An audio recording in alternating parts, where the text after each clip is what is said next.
நண்பர்கள் அனைவருக்கும் வணக்கம். இன்னைக்கு இந்த காணொலியில ஒரு அருமையான கதையை தான் நான் உங்களுக்காக கொண்டு வந்திருக்கேன்.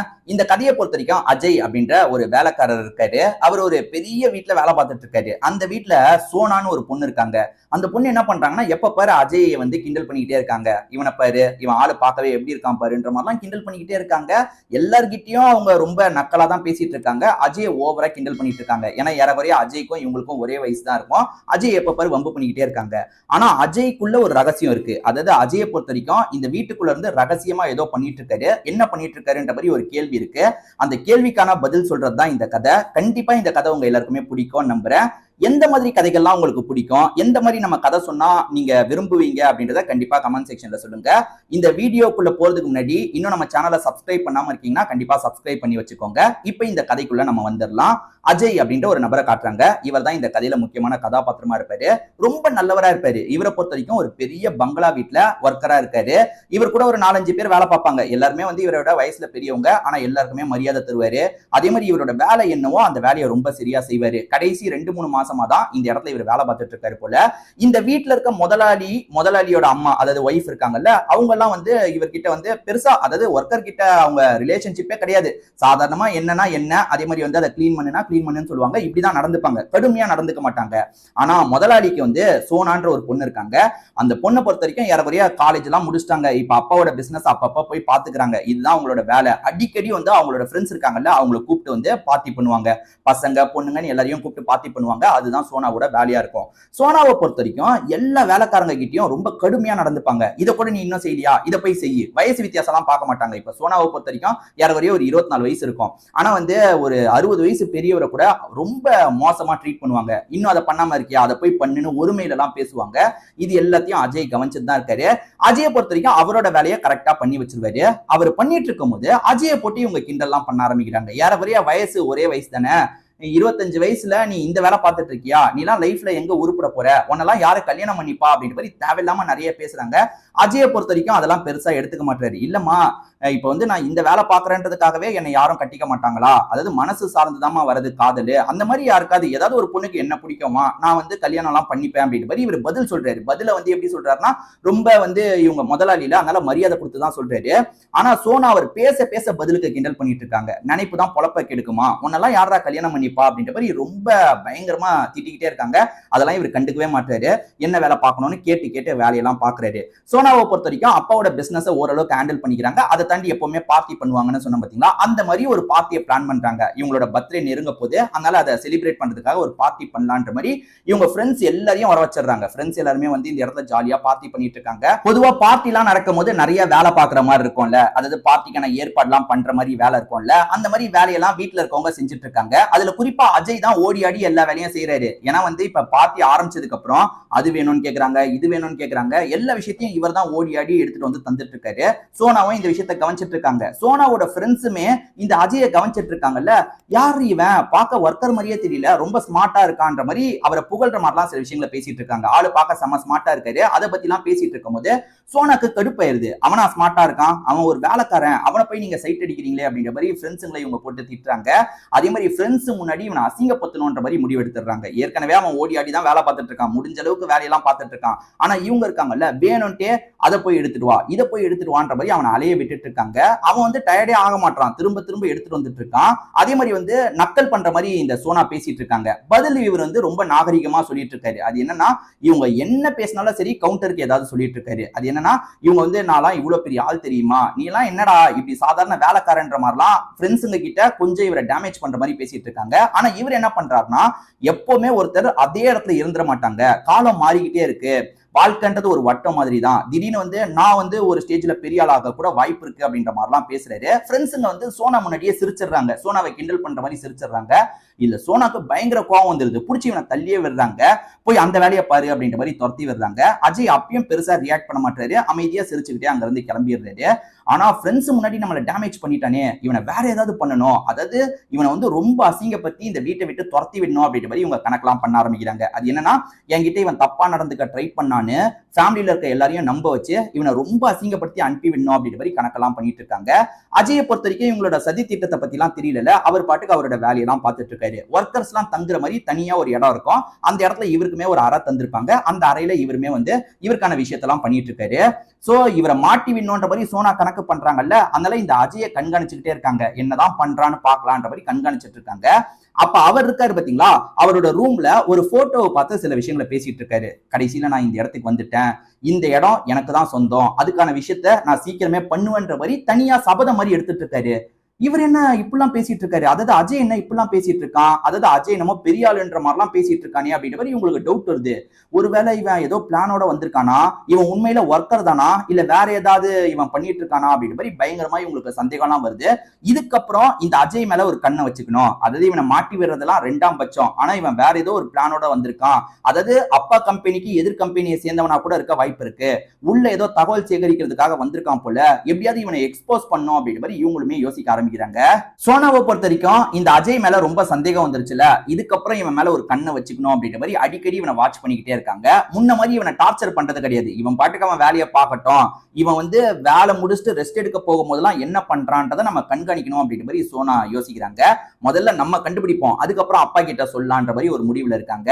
இப்ப இவருமே வேலை பாக்குறாரு, அதே மாதிரி ரெஸ்ட் எடுக்கிறதுக்காக போறாரு. அவருக்கே தெரியாம இவங்க ஃபாலோ பண்றாங்க. ஃபாலோ பண்ணும்போது அவரோட பெட்டியில வந்து ஒரு காஸ்ட்லியான போன் வச்சிருக்காரு. இவன் இவ்வளவு காஸ்ட்லியான போன் வச்சிருக்கான்ற மாதிரி இவங்க சந்தேகமா தான் பார்த்துட்டு இருக்காங்க. இப்ப யாருக்கோ கால் பண்றாரு, ஏதோ டீல பத்தி பேசுறாரு, அதுவும் இல்லாம செம்மையா இங்கிலீஷ்ல பேசுறாரு.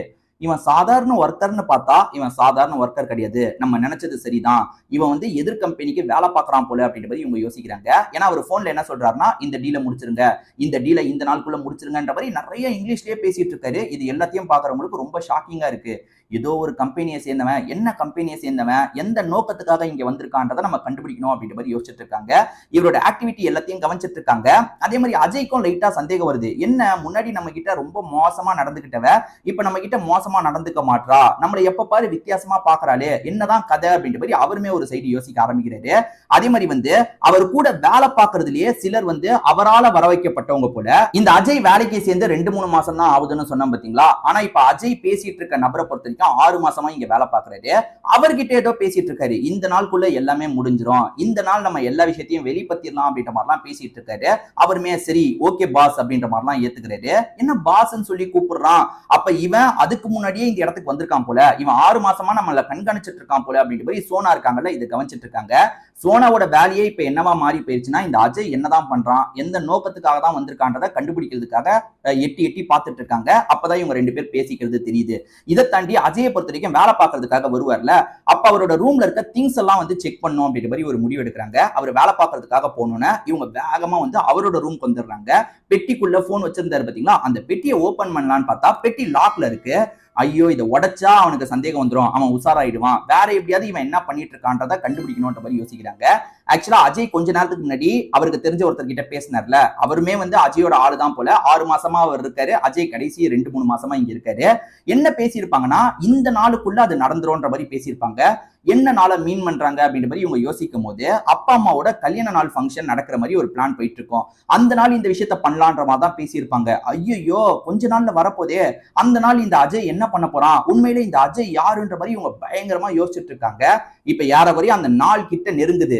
இவங்களுமே வந்து அப்பா கிட்ட சொல்லாமா வேணாமான்னு யோசிச்சுட்டு இருக்காங்க. அதாவது வந்து இந்த சோனாவோட அப்பா பெரிய பிசினஸ் மேன் சொன்ன பாத்தீங்களா, அவர்கிட்ட சொல்லாமா வேணாமான்னு யோசிச்சுட்டு இருக்காங்க. சரி அப்பா கிட்ட சொன்னா என்ன அப்பா நம்ப மாட்டாரு, என்னமா நீ உளறிட்டு இருக்கன்ற மாதிரி தான் சொல்லுவாரு, நம்ம சொல்ல வேணான்ற மாதிரி இவங்களுமே விட்டுறாங்க. ஆனா அந்த அஜய் என்ன பண்ண போறான், ஏதாவது வில்லங்கமா பண்ண போறானா அப்படின்ற மாதிரி கொஞ்சம் பயத்திலே தான் இருந்துட்டு இருக்காங்க. அந்த நாள் வந்து ஃபங்க்ஷனும் நடந்துட்டு இருக்கு. ஆக்சுவலா வந்து இவருக்கு வேண்டிய நிறைய பேர் இருப்பாங்கல்ல, அப்பா பெரிய பிசினஸ் மேனேஜர்னால வேண்டியவங்க நிறைய பேர் இருப்பாங்கல்ல, எல்லாருமே இந்த ஃபங்க்ஷனுக்கு வந்திருக்காங்க. ஃபங்க்ஷனு கிராண்டா வந்து கொண்டாடப்பட்டு இருக்கு. சோனாவோட ஃப்ரெண்ட்ஸ் இந்த மாதிரி நிறைய பேர் வந்திருப்பாங்க. எல்லாமே போயிட்டு இருக்கும் போது இந்த அஜய் மட்டும் வந்து அப்படியே அமைதியா இருக்காரு, ஏதோ பிளான் வச்சிருக்காருன்றது இந்த சோனாக்கு புரியுது. ஒரு ஸ்டேஜ்ல திடீர்னு பார்த்தா நிறைய பேர் இந்த இடத்துக்கு வராங்க. அதாவது அஜய்க்கு வேண்டிய நிறைய பேர் இந்த இடத்துக்கு வராங்க. எல்லாருமே வந்து சார் அப்படின்ற மாதிரி இவருக்கு வந்து வணக்கம்லாம் வச்சிட்டு இருக்காங்க. அதுக்கப்புறம் வந்து இந்த இடத்துல வந்து ஒரு விஷயம் நடக்க ஆரம்பிக்குது. என்ன எல்லாருமே இவனுக்கு வணக்கம் வச்சுட்டு இருக்காங்கன்ற மாதிரி சோனாவோட அப்பால இருந்து எல்லா பிசினஸ் மேனும் கவனிக்கிறாங்கல்ல. அப்படி கவனிக்கிறதுல சிலருக்கு இந்த அஜய் யாருன்றதே தெரியுது. அஜயை பார்த்து கொஞ்சம் ஷாக்லாம் ஆயிட்டு இருக்காங்க. நீங்க இந்த கம்பெனியை சேர்ந்தவர் தானே அப்படின்ற மாதிரிலாம் கேட்டுட்டு இருக்காங்க. ஆமான்ற மாதிரி அஜயம் வெளிப்படுத்துறாரு. இப்பதான் அஜயை பத்தி நிறைய விஷயங்கள் நமக்கு தெரிய வருது. அஜயை பொறுத்த வரைக்கும் ஸ்டேஜுக்கு வந்து பேச ஆரம்பிக்கிறாரு. இவரை பத்தி சொல்ல ஆரம்பிக்கிறாரு. அதாவது அஜயோட அப்பா பெரிய பிசினஸ் மேனு. அஜய் வந்து யாரவரையே ஒரு 13-14 வயசு அப்ப இருந்திருப்பாரு. அப்படி இருக்கும்போது அப்பாவையும் அம்மாவையும் வந்து சிலர் ஏமாத்திருப்பாங்க. அப்படி ஏமாத்தினது வேற யாரும் கிடையாது, சோனாவோட பேரண்ட்ஸ் இருக்காங்க பாத்தீங்களா, அவங்க தான் ஏமாத்திருப்பாங்க. அதாவது கம்பெனியோட ஷேர்ல இருந்து எல்லாம் வந்து அந்த சோனாவோட அப்பா அவர் பேர்ல எழுதி வாங்கி ஃப்ராட் தனம் பண்ணிருப்பாரு. அப்ப இவர் சின்ன பையன்ல, இவருக்கு எதுவுமே தெரியாது. அப்பா அம்மாவை வந்து ஒரு ஆக்சிடென்ட்ல சாகுற மாதிரி பண்ணிடுவாங்க. அதாவது அவங்க பிளான் பண்ணி அது நடந்ததா இல்ல அப்பா அந்த டைம்ல ஏகப்பட்ட ஸ்ட்ரெஸ்ல இருந்திருப்பாரு, அதனால இந்த ஆக்சிடென்ட் நடந்ததா அப்படின்றது அஜய்க்கு தெரியல.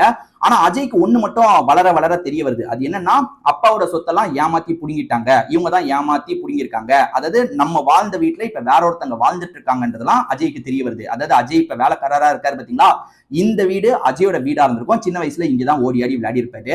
அதனாலதான் அவர் பேசும்போது எல்லாமே கொஞ்சம் வித்தியாசமா இருக்கும். இப்ப அஜய் சொல்ல சொல்ல சோனாக்கு எல்லா விஷயமும் புரிய ஆரம்பிக்குது. ஏன்னா சோனா அப்பாவோட வாழ்க்கை வந்து சட்டுன்னு மாறி இருக்கும். சோனாக்கு வந்து ஒரு 13-14 வயசு இருக்கும்போது ஓரளவுக்கு சாதாரண வாழ்க்கை தான் வாழ்ந்துட்டு இருந்திருப்பாங்க.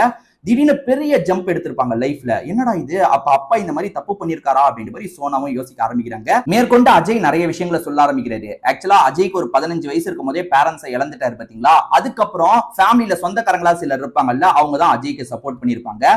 இவர் வளர வளர இவருக்கு நடந்த, அதாவது இவரோட அப்பாக்கு நடந்த துரோகம் எல்லாம் தெரிய வருது. சோ நம்ம திரும்பி லைஃப்ல வளரணும் அப்படின்ற மாதிரி இவருமே கடினமா படிச்சிருப்பாரு. நல்ல வேலை கிடைச்சிருக்கும். லைஃப்ல கொஞ்சம் கொஞ்சமா வளர ஆரம்பிச்சிருப்பாரு. கண்டிப்பா குடும்பத்தோட சப்போர்ட் இவருக்கு இருந்திருக்கும். அதாவது சொந்தக்காரங்க இருப்பாங்கல்ல, அவங்க சப்போர்ட் பண்றாங்க.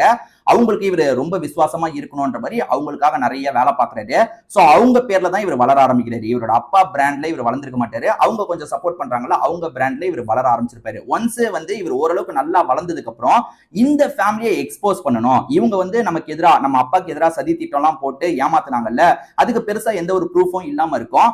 அதுக்கான ப்ரூஃபை கிரியேட் பண்ணும் அப்படின்ற மாதிரி இவர் முடிவு பண்ணிருப்பாரு. ஆக்சுவலா இவரோட ஆபீஸ்ல நிறைய பேர் வேலை பார்ப்பாங்கல்ல, அதுல கொஞ்சம் பேரை வந்து அந்த பிசினஸ் மேன், அதாவது சோனாவோட அப்பா பிசினஸ் மேன் சொன்ன பாத்தீங்களா, அவரோட ஆபீஸ்க்கு வந்து ஸ்பை மாதிரி அனுப்பி விட்டுருப்பாரு.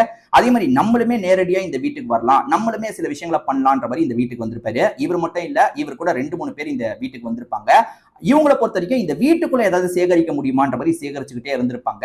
அந்த அப்பா டாக்குமெண்ட், அதாவது இடத்தை புடுங்குறதுல, அதே மாதிரி வந்து ஷேரை புடுங்குனதுல நிறைய ஏமாத்த வேலை எல்லாம் பண்ணாரு பாத்தீங்களா, அதெல்லாம் கொஞ்சம் கொஞ்சமா கண்டுபிடிக்கிறதுக்காக தான் இந்த விஷயத்த பண்ணிருப்பாங்க. ஆக்சுவலா அஜயை பத்தி இவங்க விசாரிக்க ஆரம்பிக்கிறதுக்கு முன்னாடியே அஜய் நிறைய தகவலை சேகரிச்சிருப்பாரு. இந்த சோனாவோட அப்பாக்கு எதிராக நிறைய தகவலை சேகரிச்சிருப்பாரு. அது எல்லாத்தையும் இந்த இடத்துல காமிச்சிட்டு இருக்காரு. இப்ப அஜயை பொறுத்த வரைக்கும் இவங்களை விட பெரிய பணக்காரரா மாறிட்டாரு. இருந்தாலுமே இவங்க பண்ண தப்பெல்லாம் வெளி உலகத்துக்கு சொல்லணும். அப்பாவை பொறுத்த வரைக்கும் சில கெட்ட பேர் ஏற்பட்டிருக்கும். அப்பாவோட கம்பெனில ஒர்க் பண்ணவங்களாம் இப்படி பண்ணிட்டாரு முதலாளி அப்படின்ற மாதிரி அவரை கொஞ்சம் சபிக்கிற மாதிரிலாம் பேசியிருப்பாங்க. என் அப்பா எந்த ஒரு தப்பும் பண்ணல, என் அப்பாவோட பிசினஸ் திடீர்னு அப்படியே லாஸ் ஆனதுக்கு காரணம் இவர் தான் எல்லா ஷேரையும் ஏமாத்தி வாங்கியிருக்காரு அப்படின்ற மாதிரி எல்லா விஷயத்தையும் எக்ஸ்போஸ் பண்றாரு. சோ போலீஸுங்க கிட்டயும் இந்த தகவல் எல்லாம் கொடுத்திருப்பாரு. போலீஸுங்களுமே இந்த இடத்துக்கு வந்திருக்காங்க, ஆமான்ற மாதிரி உறுதிப்படுத்திடுறாங்க. இப்ப போலீஸுங்க அரெஸ்ட் பண்றதுக்காக வரும்போது அஜய் என்ன சொல்றாருன்னா, இல்ல என் அப்பாவை வந்து இவர் ஏமாத்திருக்காரு, என் அப்பா அதனால இவரால கொல்லப்பட்டிருப்பாரோன்னு நான் யோசிச்சேன். ஆனா இவரால கொல்லப்படல, அந்த கஷ்டத்திலேயே அவர் வந்து ஆக்சிடென்ட்ல இறந்து போயிட்டாரு. சோ இவரை தண்டிக்கிறதுனால என்ன ஆக போகுது, எதுவுமே ஆக போறது இல்ல. இவருக்கு வந்து நான் புரிய வைக்கணும்னு நினைச்சதுக்கு என்னன்னா, கடைசி வரைக்கும் நம்மளால ஒருத்தர் இப்படி அழிஞ்சு போயிட்டாருன்ற கில்ட்டை இவருக்கு ஏற்படுத்தணுன்றதுக்காக தான் இந்த விஷயத்த பண்ணேன். இப்ப இவரை 0 ஆக்கணும்னாலும் என்னால முடியும், ஆனா நான் 0 ஆக்க மாட்டேன், இந்த கில்ட்டோடயே இவர் இருக்கட்டும்ன்ற மாதிரிலாம் சொல்றாரு. இதை தாண்டி சோனாவை பொறுத்த வரைக்கும் வேலைக்காரங்களை ரொம்ப மோசமா ட்ரீட் பண்ணாங்கல்ல, இப்ப இவர் தான் பெரிய ஆளு, நம்ம தான் சின்ன ஆளுன்றது உங்களுக்கு தெரிஞ்சிருது இல்ல. சோனா இவர்கிட்ட கடுமையா நடந்துகிட்டாங்கல்ல, அதுக்காக மன்னிப்பு எல்லாம் கேட்டுட்டு இருக்காங்க. இவரை பொறுத்த வரைக்கும் என்ன சொல்றாருன்னா, நான் உன்னை மன்னிச்சிட்டேன், ஆனா நீ வந்து இதுக்கப்புறம் வர நாட்கள்யாவது யாரையும் கஷ்டப்படுத்தாத மாதிரி நடந்துக்கோ அப்படின்ற மாதிரி அட்வைஸ் எல்லாம் பண்றாரு. அதுக்கப்புறம் அங்க இருந்து கிளம்பிடுறாரு. இந்த வீடு வந்து இவரோட வீடு தான், அதுக்கான எல்லா ப்ரூஃபும் இவர் வச்சிருக்காரு, எல்லாத்தையும் ரெடி பண்ணிருப்பாரு. இருந்தாலும் இவங்களை நம்ம மன்னிச்சுட்டு போலான்ற மாதிரி மன்னிச்சுட்டு போறாரு. இதோடயே இந்த கதை முடியுது. கண்டிப்பா இந்த கதை உங்க எல்லாருக்குமே பிடிச்சிருக்கும்னு நம்புறேன். திரும்பி வேற ஒரு கதையில நான் உங்களை சந்திக்கிறதுக்காக வரேன். இது வரைக்கும் நம்ம சேனலை சப்ஸ்கிரைப் பண்ணாம இருக்கீங்கன்னா கண்டிப்பா சப்ஸ்கிரைப் பண்ணி வச்சுக்கோங்க. திரும்பி வேற ஒரு வீடியோல நம்ம சந்திக்கலாம். நன்றி, வணக்கம்.